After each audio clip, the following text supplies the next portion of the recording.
year. Could be worse than that. Chad suffered a torn capsule in his right shoulder during Sunday's loss to the Chargers.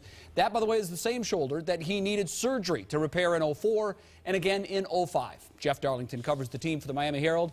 He is with us now. Jeff, is this a career-threatening injury?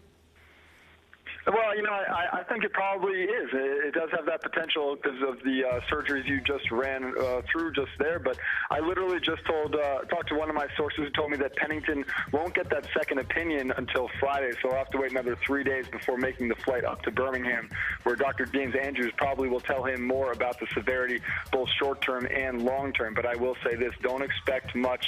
I've spent some time with Chad this offseason, and he showed me the difference between the two shoulders, and to the touch, literally, the right shoulder almost feels like a set of loose guitar strings. You can literally feel how fragile things are in there, and as soon as I realized he dislocated that thing Sunday, I immediately feared the worst. So, sad conclusion to the season for classiest leader that I've ever covered in sports. All right, well, let's talk now about Chad Henne, because he's their guy moving forward from here. Where are the Dolphins on Chad?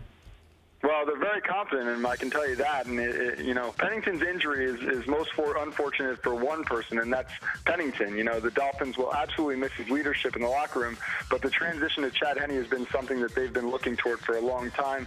If Pennington had not been hurt Sunday, I guarantee I still would have gotten a dozen of emails from readers clamoring for Miami to move forward with Henne as a result of this 0-3 start. And that's not a knock against Pennington. It's just a product of what Miami has been planning for the past year. You know, Henne has been long viewed the quarterback of the future, and as a result of Pennington's injury, he'll just become the quarterback of the present. Well, your last answer leads me to think then that they are not looking to bring a veteran in. Is that right?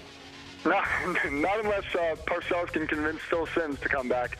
I think they'll avoid that. I think that they probably will bring a veteran in. Just White is far from being ready to be a legitimate natural backup quarterback in the NFL. So they could bring a veteran in who has some NFL experience, but no doubt about it, this is Henne's team. All right, Pat White is there. We know about the Wildcat. Moving forward from here, more or less of the Wildcat offense for the Dolphins? Well, I don't necessarily think you're going to see more of the Wildcat. I do think you'll see some alterations made to the offense, just simply because Pennington and Henne are two very different types of quarterbacks. Henne puts a level of zip on the ball that could allow the Dolphins to do some different things. But as far as the Wildcat, I'd expect Miami to just continue using that package only when the scheme of the defense merits it. All right, Jeff Darlington with the latest on Chad Pennington's injured throwing shoulder. Jeff, thanks. The Dolphins host the Buffalo Bills on Sunday.